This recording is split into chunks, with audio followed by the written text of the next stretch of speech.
Hi everyone, आप सभी का मेरे यूट्यूब चैनल पर स्वागत है। आज फिर से मैं एक नया टॉपिक नियामक ज्यामिति या निर्देशांक ज्यामिति लेकर आया हूं, जिसे इंग्लिश में कोऑर्डिनेट ज्योमेट्री कहते हैं। ये हमारे एग्ज़ाम में 7 से 10 नंबर के पूछे जाते हैं। नियामक ज्यामिति या निर्देशांक ज्यामिति। नियामक ज्यामिति कहते किसे हैं? तो निर्देशांक ज्यामिति गणित की वैसी शाखा जिसमें तल के किसी बिंदु की स्थिति या उससे संबंधित समस्याओं का अध्ययन किया जाता है, तो गणित की ऐसी शाखा को निर्देशांक ज्यामिति कहते हैं। निर्देशांक ज्यामिति का दूसरा नाम कार्तीय ज्यामिति भी है। निर्देशांक ज्यामिति की खोज या इनके जन्मदाता या इसका पिता। निर्देशांक ज्यामिति का जन्मदाता या पिता फ्रांसीसी गणितज्ञ रेने दकार्ते को कहा जाता है।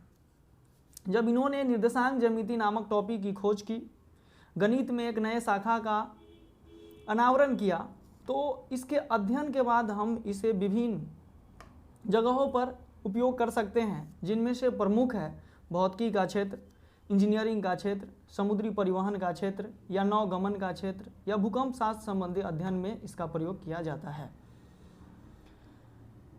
निर्देशांक ज्यामिति एक बीजीय साधन भी है जिसका विकास किया गया। इसका उपयोग ज्यामिति के अध्ययन में भी किया जाता है।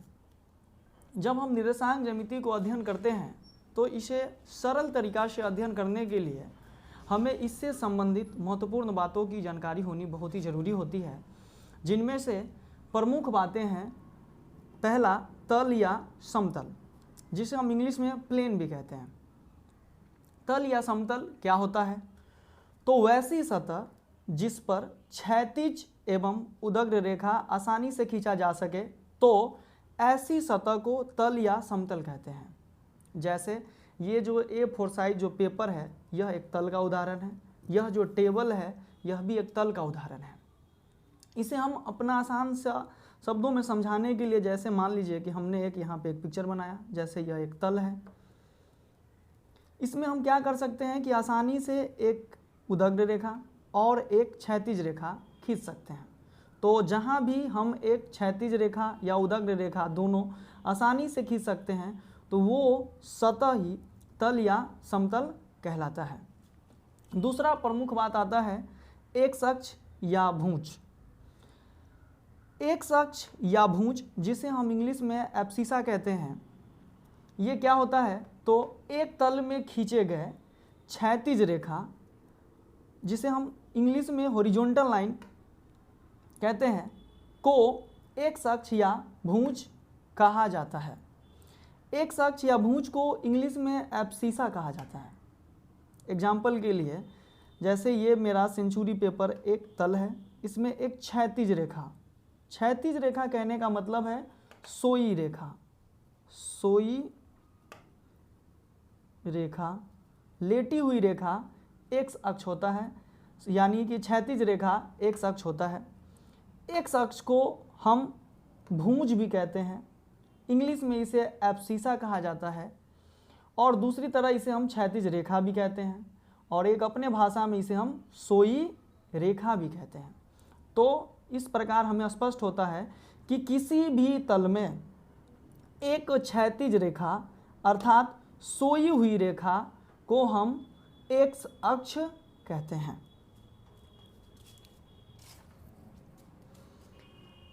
तीसरी बात आती है वाई अक्ष या कोटि, जिसे हम इंग्लिश में ऑर्डिनेट कहते हैं। ये क्या होता है? तो एक तल में खींचे गए उदग्र रेखा अर्थात वर्टिकल लाइन को वाई अक्ष या कोटि कहा जाता है। एक तल में उदग्र रेखा अर्थात ये खड़ी रेखा आपको दिखाई दे रही होगी, एक खड़ी रेखा एक तल में वाई अक्ष कहलाता है। वाई अक्ष को हम कोटि भी कहते हैं। इंग्लिश में इसे ऑर्डिनेट कहा जाता है। यह एक कैसी रेखा होती है? तो यह एक उदग्र रेखा होती है, जिसे इंग्लिश में वर्टिकल लाइन कहा जाता है, और हम अपना भाषा में यानी देहाती भाषा में इसे हम खड़ी रेखा भी कहते हैं। तो इस प्रकार यहाँ हम दो बात मुख्य रूप से समझें कि किसी भी तल या समतल में सोई हुई रेखा को एक्स अक्ष, खड़ी रेखा को वाई अक्ष, किताबी भाषा में कहे क्षैतिज रेखा को एक्स अक्ष, उदग्र रेखा को वाई अक्ष कहते हैं। चौथी बात आती है मूल बिंदु, जिसे ओरिजिन कहा जाता है। ये क्या होता है? तो एक तल में एक्स अक्ष और वाई अक्ष एक दूसरे को लंबवत जिस बिंदु पर प्रतिच्छेद करती है उस बिंदु को मूल बिंदु कहते हैं। क्या? तो एक तल में एक्स अक्ष अर्थात क्षैतिज रेखा, वाई अक्ष अर्थात उदग्र रेखा एक दूसरे को लंबवत जिस बिंदु पर प्रतिच्छेद करती है उसे मूल बिंदु, इंग्लिश में इसे हम ओरिजिन कहते हैं, इसे ओ से सूचित किया जाता है। नीचे लिखा भी है मूल बिंदु को ओ से सूचित किया जाता है। तो इस प्रकार अभी हमने चार बात समझा। चार बात में पहला बात था तल। तो किसी भी सतह जिस पर हम एक्स अक्ष और वाई अक्ष को अर्थात क्षैतिज रेखा एवं उदग्र रेखा को आसानी से खींच सकते हैं तो ऐसी सतह को हम तल या समतल कहते हैं। दूसरा बात हमने सीखा एक्स अक्ष या भुज। तो एक तल में खींचे गए क्षैतिज रेखा को भुज या एक्स अक्ष कहते हैं। तीसरी बात हमने सीखी वाई अक्ष या कोटि, जिसे ऑर्डिनेट कहा जाता है अंग्रेजी में। एक तल में उदग्र रेखा अर्थात खड़ी रेखा या इंग्लिश में कहें तो वर्टिकल लाइन को हम वाई अक्ष या कोटि कहते हैं। चौथी बात हमने सीखा मूल बिंदु। मूल बिंदु एक तल में जब एक्स अक्ष और वाई अक्ष एक दूसरे को लंबवत जिस बिंदु पर प्रतिच्छेद करती है उस बिंदु को ही मूल बिंदु कहा जाता है। इंग्लिश में इसे ओरिजिन कहा जाता है। इसे संकेत ओ से सूचित किया जाता है। अब आगे पांचवी बात है क्रमित युग्म, ऑर्डर्ड पेयर। तो ऑर्डर्ड पेयर कोई बहुत बड़ी बात नहीं है, यह किसी बिंदु के नियामक होता है। नियामक को ही हम निर्देशांक कहते हैं। अब ये नियामक या निर्देशांक क्या होता है? नियामक या निर्देशांक क्या होता है? तो निर्देशांक या नियामक को हम कोऑर्डिनेट कहते हैं। किसी बिंदु का नियामक एक तल में स्थित उस बिंदु की स्थिति का सूचक होता है। अर्थात ये जो ऑर्डर्ड पेयर है, क्रमित युग्म है, यह एक बिंदु P का स्थिति का सूचक है। अब इस स्थिति के सूचक में हम बहुत सारे एग्जाम्पल ले सकते हैं। जैसे A में A एक बिंदु है जिसका नियामक है 5, 7, B एक बिंदु है जिसका नियामक है 7, 9, C एक बिंदु है जिसका नियामक है -2, 3, D एक बिंदु है जिसका नियामक है 4, -5। इसी तरह से ये सारे भी हैं जो नियामक या निर्देशांक किसी बिंदु के हैं। नियामक की पहचान क्या होती है? तो नियामक की जो पहचान होती है, जैसे A बराबर 5, 7, यानी A का नियामक 5, 7 जो हम लिए, तो इसका कहना है कि A में x कहने का मतलब x नियामक अर्थात भुज कितना है? 5 है। दूसरा है 7, इसको हम y नियामक कहते हैं या कोटि कहते हैं। इसे हम समझे आसानी से तो इसे हम कह सकते हैं कि किसी भी बिंदु में अगर हमें ऐसा लिखा हुआ हमें मिले तो इसका अर्थ है कि A एक बिंदु है जिसके भुज का मान 5 है और कोटि का मान 7 है। A एक बिंदु है जिसके भुज का मान 5 है और कोटि का मान 7 है। इसी तरह B एक बिंदु है जिसके भुज का मान 7 है और कोटि का मान 9 है। एक और उदाहरण लेते हैं। C एक बिंदु है जिसका भुज का मान -2 है और कोटि का मान 3 है।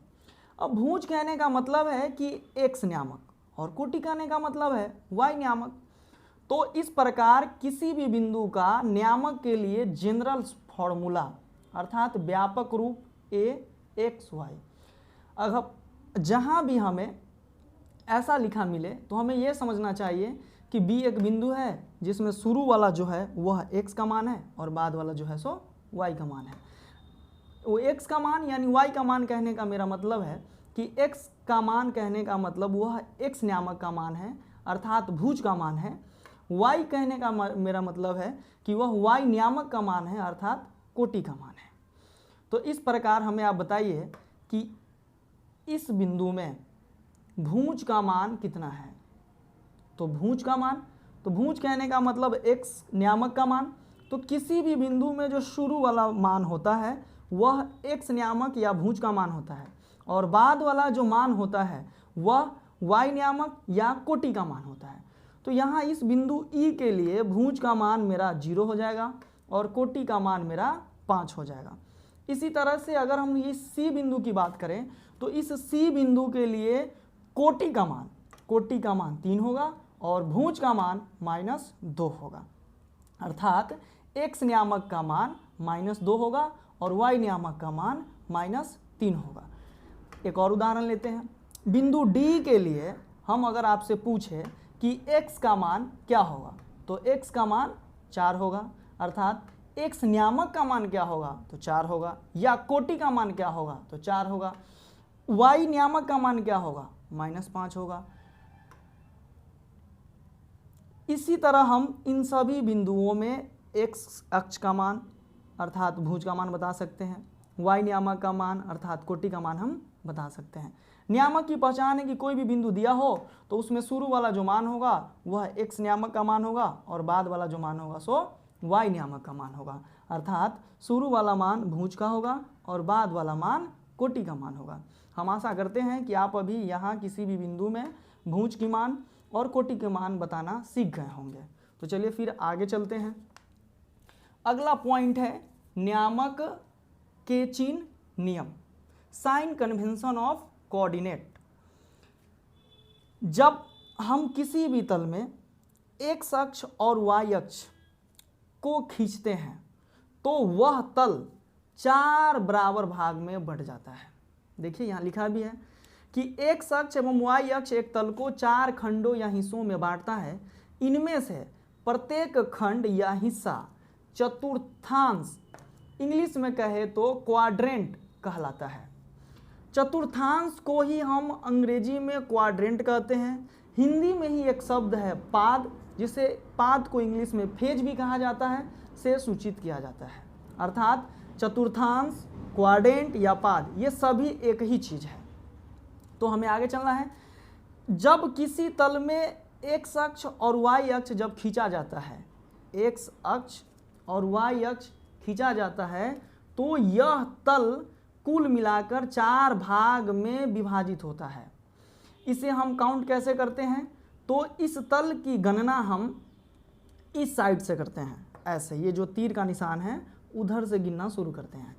तो अगर हम इसे पूरे पेज में बनाएं, इस पेज में बनाएं तो ये क्वाड्रेंट है, ये क्वाड्रेंट है, ये क्वाड्रेंट है, ये क्वाड्रेंट है। हिंदी में कहें तो यह एक चतुर्थांश है, ये एक दूसरा चतुर्थांश है, ये एक तीसरा चतुर्थांश है और ये एक चौथा चतुर्थांश है, जो स्पष्ट रूप से यहाँ पे आपको लिखा हुआ दिखाई दे रहा होगा। ये पहला भाग होता है जो OX और Y से घिरा हुआ है। इस क्वाड्रेंट को हम इंग्लिश में फर्स्ट क्वाड्रेंट या प्रथम चतुर्थांश या पाद कहते हैं। इसी तरह से ये दूसरा हिस्सा है तो इसे हम लोग इंग्लिश में सेकेंड क्वाड्रेंट या द्वितीय चतुर्थांश या पाद कहते हैं।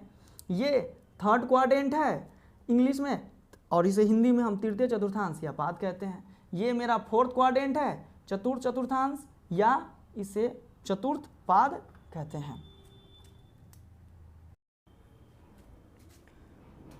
इन सभी बातों को एक बार फिर से हम समझते हैं। जब किसी तल में x अक्ष y अक्ष को खींचा जाता है तो वह तल 4 बराबर भाग में बंट जाता है। इनकी गिनती हम हमेशा इस साइड से शुरू करते हैं, जिसे फर्स्ट क्वाड्रेंट इंग्लिश में और हिंदी में प्रथम चतुर्थांश कहते हैं। इस भाग को सेकेंड क्वाड्रेंट या हिंदी में द्वितीय चतुर्थांश कहते हैं। इस हिस्सा को थर्ड क्वाड्रेंट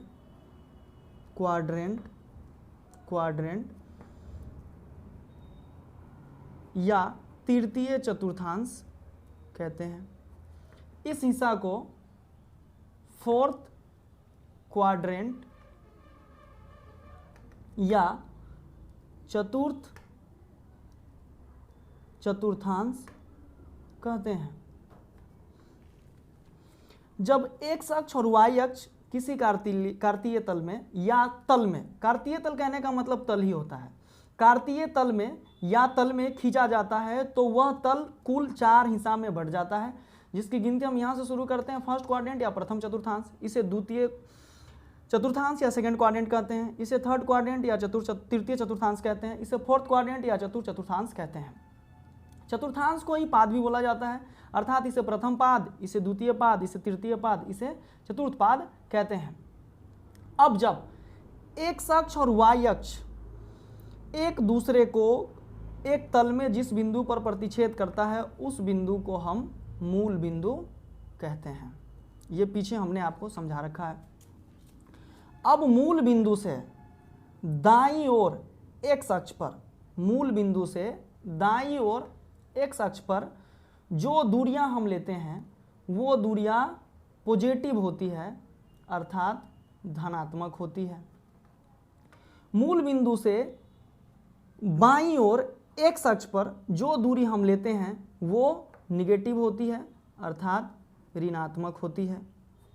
इसी तरह वाई अक्ष पर मूल बिंदु से ऊपर की ओर जो भी दूरी हम लेंगे वो पॉजिटिव होता है, अर्थात धनात्मक होता है, और मूल बिंदु से नीचे की ओर जो भी दूरी हम लेंगे वो निगेटिव होता है। अब ये दूरी क्या है? तो ये एक स्केल जो हम लोग अपने इंस्ट्रूमेंट बॉक्स में, अर्थात औजार बॉक्स में जो सेंटीमीटर की दूरी होती है उस दूरी की बात हम कर रहे हैं।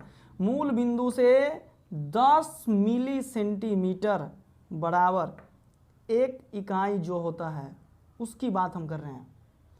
इसी प्रकार दाईं ओर हम प्लस वाला एक इकाई लेंगे, ऊपर की ओर भी प्लस वाला लेंगे, बाईं ओर माइनस वाला लेंगे और नीचे की ओर माइनस वाला दूरी हम लेंगे।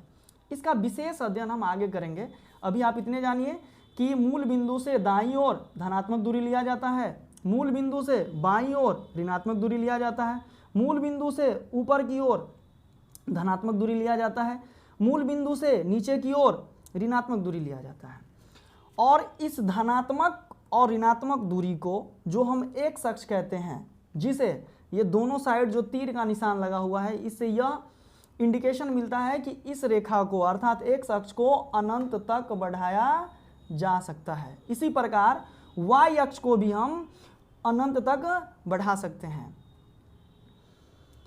आगे जब ये रेखा सारे क्लियर हो गए, हमारे एक्स अक्ष वाई अक्ष क्लियर हो गए, इस तो एक्स अक्ष को हम एक्स ओ एक्स डैश से लिखते हैं, अर्थात इस धनात्मक दूरी और ऋणात्मक दूरी को मिलाकर हम इस पूरे लाइन को, जिसे हम एक्स अक्ष कहते हैं, उसे हम एक्स ओ एक्स डैश, उसी तरह वाई अक्ष को वाई ओ वाई डैश यानी वाई ओ वाई डैश से सूचित करते हैं, वाई ओ वाई डैश से सूचित करते हैं, वाई ओ वाई डैश से सूचित करते हैं। चलो फिर आगे चलते हैं हम लोग।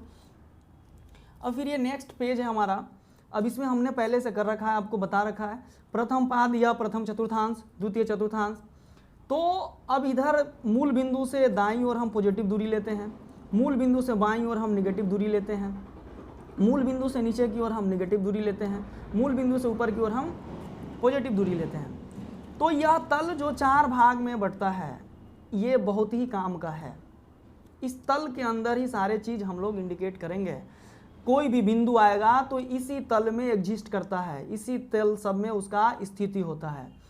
तो अब जो बिंदु आएगा उसका जो एग्जिस्ट इस चतुर्थांश में होगा, तो कौन सा बिंदु किस चतुर्थांश में जाएगा, इसके लिए इन लोगों का एक चिन्ह निर्धारित किया गया है।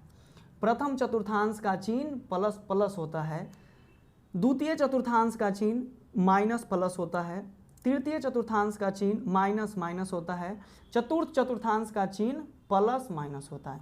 ये चिन्ह क्या होता है?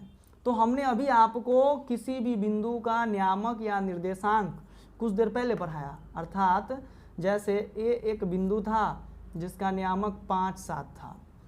इसमें अगर हम आपसे पूछें कि इसकी भुज की मान कितनी है तो 5, कोटि की मान कितनी है तो 7। अगर हम आपसे यही पूछें कि इस भुज का चिन्ह क्या है तो क्या बताएंगे, ये 5 जो है सो प्लस में है या माइनस में है, तो इसके आगे किसी भी चीज़ का चिन्ह नहीं लगा हुआ, इसका मतलब भुज का चिन्ह क्या है, प्लस है। इसी तरह से इस कोटि का चिन्ह भी क्या है, प्लस है।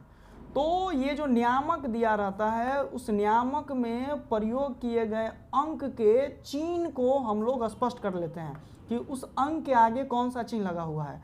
वह चिन्ह ही हमें बताता है कि यह बिंदु इन चतुर्थांशों में से किस चतुर्थांश में स्थित होगा। एक और उदाहरण ले लीजिए, जैसे b ले लिए 3 - 5। अब इसमें हम आपसे पूछे कि इस भुज का चिन्ह क्या है, तो इस भुज का चिन्ह अंक 3 है, 3 का है, किसी भी चीज़ का चिन्ह नहीं लगा, अर्थात ये मेरा भुज जो है सो प्लस है और ये कोटि का मान होता है। तो इस कोटि का चिन्ह क्या है, तो माइनस होता है। एक और ले लेते उदाहरण हम, जैसे -7, -9। हम अगर आपसे पूछे कि इस बिंदु C में भुज का जो चिन्ह है सो क्या है, तो आप देख के हमें आसानी से बता सकते हैं कि ये -7 है, अर्थात इसका चिन्ह माइनस है। ये कोटि का मान का जो चिन्ह क्या है, तो वो कोटि का मान -9 है, जिसका चिन्ह क्या है, माइनस है। एक और हम उदाहरण आपको लेकर बताएं कि यदि हम D कोई बिंदु ले लें, D बिंदु का नियामक अगर हम -9,11 लें। अब हम इसमें पूछे आपसे कि इस D बिंदु में भुज का जो मान है वो कितना है, तो आप बताएंगे -9। उस भुज का चिन्ह क्या है, तो -9 का चिन्ह क्या है, माइनस है। इसी तरह से अगर हम पूछे कि बिंदु D के लिए कोटि का मान कितना है, तो आप हमें देख के आसानी से बता सकते हैं कि 11 है। इस बिंदु D के कोटि का चिन्ह क्या है, तो आप हमें बता सकते हैं सर 11 प्लस है। अतः यहाँ से स्पष्ट हुआ कि हमें कोई भी बिंदु का नियामक दिया हो तो हम उसके चिन्ह को आसानी से क्लियर कर सकते हैं। अगर हमें उसका चिन्ह क्लियर हो गया तो हम आसानी से बता सकते हैं कि वह बिंदु किस चतुर्थांश में स्थित होगा। अब आइए आप लोग हमें बताइए कि बिंदु A जिसका नियामक 5, 7 है, 5, 7 है, यह इन चारों चतुर्थांश में से किस चतुर्थांश में स्थित होगा। तो हम जैसा कि जानते हैं कि प्रथम चतुर्थांश या प्रथम पाद का चिन्ह क्या होता है, x का भी प्लस होना चाहिए चिन्ह और y नियामक का भी चिन्ह प्लस होना चाहिए। द्वितीय चतुर्थांश के लिए x का चिन्ह माइनस होना चाहिए और y का चिन्ह प्लस होना चाहिए। तृतीय चिन्ह में x का चिन्ह माइनस होना चाहिए और y का चिन्ह माइनस होना चाहिए।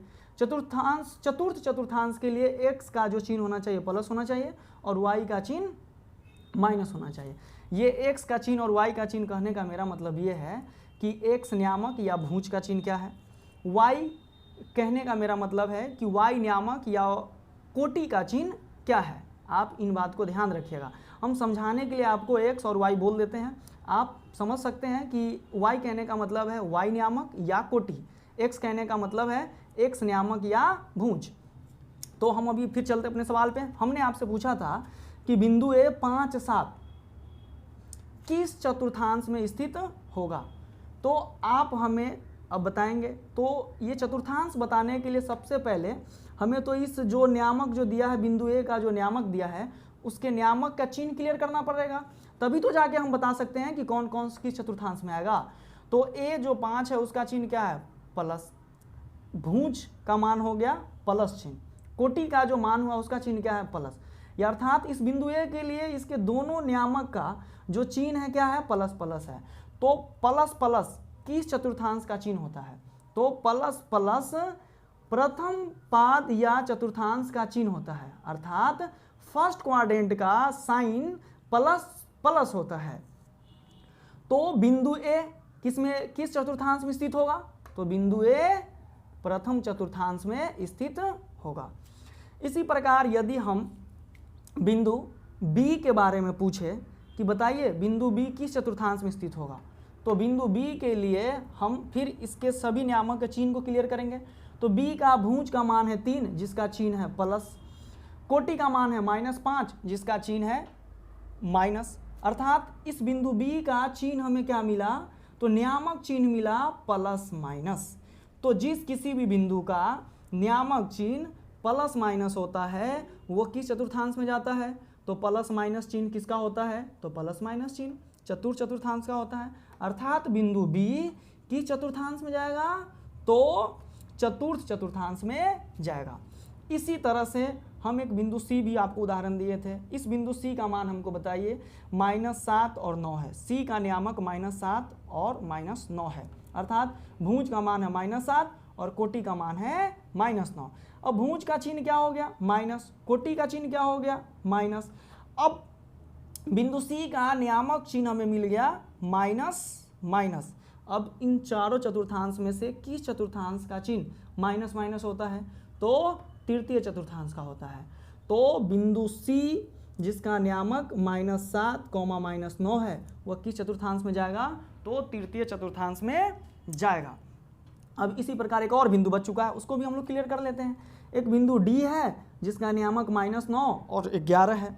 तो बिंदु डी इन चारों चतुर्थांश में से किस चतुर्थांश में स्थित होगा? तो फिर हम इसके नियामक चिन्ह को क्लियर करेंगे। तो बिंदु डी के लिए भुज का नियामक चिन्ह है माइनस, बिंदु डी के लिए कोटि का नियामक चिन्ह है प्लस, अर्थात माइनस प्लस इसका नियामक चिन्ह मिला बिंदु डी का। तो माइनस प्लस इन चारों चतुर्थांश में से किसका होता है? तो द्वितीय चतुर्थांश अर्थात सेकंड क्वाड्रेंट का नियामक चिन्ह माइनस प्लस होता है, अर्थात बिंदु डी किस चतुर्थांश में आएगा? तो द्वितीय चतुर्थांश में आएगा। अतः अब हम आप लोगों से उम्मीद लगा सकते हैं कि आप लोग ये चारों चतुर्थांश समझ गए, चारों चतुर्थांश के नियामक चिन्ह समझ गए और उदाहरण से और अच्छा तरीका से आप लोग स्पष्ट हो गए कि कौन सा बिंदु कैसे किस चतुर्थांश में जाता है। अब नियामक ज्यामिति को बनाने से पहले कुछ महत्वपूर्ण बात होती है, इसको भी थोड़ा ध्यान रखने योग्य है, इसे भी आप लोग ध्यान रखेंगे। हम उम्मीद करते हैं कि अच्छी तरीक़ा से आप लोग इसे ध्यान रखेंगे। वो एग्जाम में यहाँ से डायरेक्ट क्वेश्चन आता है, जैसे मूल बिंदु का नियामक चिन्ह क्या होता है? तो मूल बिंदु का नियामक चिन्ह 0 0 होता है। मूल बिंदु को सूचित किस चीज़ से किया जाता है? तो ओ से सूचित किया जाता है। इसे हम पीछे आपको बता चुके हैं। और आगे चलते हैं। किसी बिंदु की y अक्ष से दूरी उस बिंदु का x निर्देशांक या भुज कहलाता है। किसी बिंदु की y अक्ष से दूरी उस बिंदु का x निर्देशांक या भुज कहलाता है। अब ये y अक्ष है, इससे जितना भी हम इधर दूर जाएंगे, इससे जितना भी हम इधर दूर जाएंगे और या इधर, वो सारे के सारे किसका मान कहलाएंगे? तो x निर्देशांक के मान कहलाएंगे या भुज कहलाएंगे। इसी तरह किसी बिंदु की x अक्ष से दूरी उस बिंदु का y निर्देशांक या कोटि कहलाता है। किससे? तो x अक्ष से दूरी। तो x अक्ष ये हुआ, इसे स्थिर करके इससे ऊपर जिधर भी हम लोग जाएंगे या इससे नीचे जिधर भी हम लोग जाएंगे वो सारे दूरी का मान y निर्देशांक का मान या कोटि कहलाता है। चौथी बात है क्षैतिज रेखा। क्षैतिज रेखा किसे कहते हैं हम लोग? x अक्ष को कहते हैं। या x अक्ष किस रेखा को कहा जाता है? तो क्षैतिज रेखा को कहा जाता है। पता है यहाँ से क्वेश्चन आता है कि निम्नलिखित में से x अक्ष है, पहला दिया रहेगा उदग्र रेखा, दूसरा ऑप्शन दिया रहेगा क्षैतिज रेखा, तीसरा दिया रहेगा दोनों, चौथा दिया रहेगा इनमें से कोई नहीं। तो x अक्ष है ना, तो x अक्ष कहने का मतलब कौन सी रेखा? क्षैतिज रेखा। इसी प्रकार y अक्ष उदग्र रेखा को कहा जाता है। y अक्ष उदग्र रेखा को कहा जाता है। किसी भी तल में y अक्ष उदग्र रेखा को और x अक्ष क्षैतिज रेखा को कहा जाता है। अब मूल बिंदु ये समझने के लिए x अक्ष एवं y अक्ष का लंबवत कटान बिंदु क्या कहलाता है? मूल बिंदु कहता है। x अक्ष और y अक्ष का लंबवत कटान बिंदु, लंबवत कहने का मतलब इधर भी 90 डिग्री का कोण बनेगा, मतलब इसके चारों साइड 90 डिग्री का क्या बनता है? कोण बनता है। इसीलिए इसे हम लोग क्या कहते हैं? लंबवत कटान बिंदु को क्या कहा जाता है? मूल बिंदु कहा जाता है। x अक्ष पर स्थित प्रत्येक बिंदु का y नियामक 0 होता है। x अक्ष पर स्थित प्रत्येक बिंदु का y नियामक 0 होता है। अब ये समझने योग्य बात है। क्या? अभी हमने इतना सारा उदाहरण दिया, ये सभी किसी न किसी पाद पर क्या है? स्थित है। ये सब किसी न किसी चतुर्थांश में स्थित है, परंतु क्या सिर्फ और सिर्फ इस पाद पे ही आएगा? कभी कभी बिंदु इस रेखा पर भी स्थित होती है, x अक्ष पर भी और y अक्ष पर भी बिंदु स्थित हो सकती है। यहाँ तक कि मूल बिंदु भी होता है, इसका भी नियामक होता है 0 0, जिसे हम आपको ऊपर ही स्पष्ट कर दिए हैं कि मूल बिंदु का नियामक क्या होता है? 0 0, यानी x का मान भी 0 और y का मान भी 0। इसी तरह से एक्स अक्ष पर स्थित प्रत्येक बिंदु का y नियामक शून्य होता है, अर्थात एक्स अक्ष पर स्थित प्रत्येक बिंदु का नियामक x0 होता है। अब ये क्या है, इसको समझिए। जैसे मान लीजिए कि हमने आपको एक r बिंदु दिया जिसका नियामक 5,0, r एक बिंदु है जिसका नियामक 5,0 है। अब इसमें x का मान कितना है 5 और y का मान कितना है 0, तो हम इसे क्या कह सकते हैं कि यह जो मेरा बिंदु r है वह किस अक्ष पर होगा, तो वो मेरा x अक्ष पर होगा। इसे अपना भाषा में हम लोग समझे तो जब y का मान 0 दिया रहेगा ना, जिस अक्ष का मान 0 दिया रहेगा ना उसको हम लोग भूल जाते हैं, और जिसका मान दिया रहेगा उसी अक्ष पर वो बिंदु हो जाता है। अर्थात अब देखिए इसका मान क्या दिया था 5, 0, तो इसमें किसका मान 0 है, तो y का मान 0 है, तो मान है केकर x का, तो जिसका मान होता है ना उसी बिंदु पर वह बिंदु उसी रेखा पर वह बिंदु स्थित होता है। अब इसमें x का मान 5 था, अर्थात यह मेरा जो बिंदु r है वो इस चतुर्थांश में नहीं या y अक्ष पर भी नहीं, ये किस बिंदु पर होगा, तो किस अक्ष पर होगा, तो ये x अक्ष पर होगा। इसी तरह से एक दूसरा उदाहरण हम लोग लेते हैं। s एक बिंदु लिए जिसका नियामक हम कर दिए 0,7। अब s एक बिंदु है जिसका नियामक 0,7 है, तो इसमें किसका मान 0 है, x का मान 0 है और y का मान कितना है 7, अर्थात ये जो मेरा बिंदु है s वह किस अक्ष पर आएगा, तो वह जो मेरा बिंदु है वो x 0 होने के चलते सिर्फ और सिर्फ किसका मान हमें मिल रहा है y का, अर्थात यह बिंदु y अक्ष पर आएगा। अतः स्पष्ट रूप में हम अगर इसको समझाएं तो यह कह सकते हैं हम लोग कि अगर हमको कोई बिंदु दे उसमें से कोई एक नियामक 0 हो तो उस नियामक को देखेंगे कि यह किसका मान 0 है। अगर x का मान 0 होगा तो वह मेरा जो बिंदु होगा y अक्ष पर होगा। किस अक्ष पर होगा, y अक्ष पर होगा। अगर y का मान 0 हो तो वह मेरा बिंदु किस अक्ष पर होगा, x अक्ष पर होगा। उदाहरण के लिए आपको हम s r दो बिंदु लेकर आपको हम समझाएं, जिसमें से r बिंदु का नियामक 5,0 था, इसमें किसका मान 0 था, तो y का मान 0 था, अर्थात सिर्फ और सिर्फ x का मान है, अर्थात ये मेरा बिंदु r x अक्ष पर होगा। अब इसमें s एक बिंदु था जिसमें किसका मान 0 था, तो x का मान 0 था, y का कुछ मान था, अर्थात ये मेरा s जो बिंदु है वह y अक्ष पर होगा।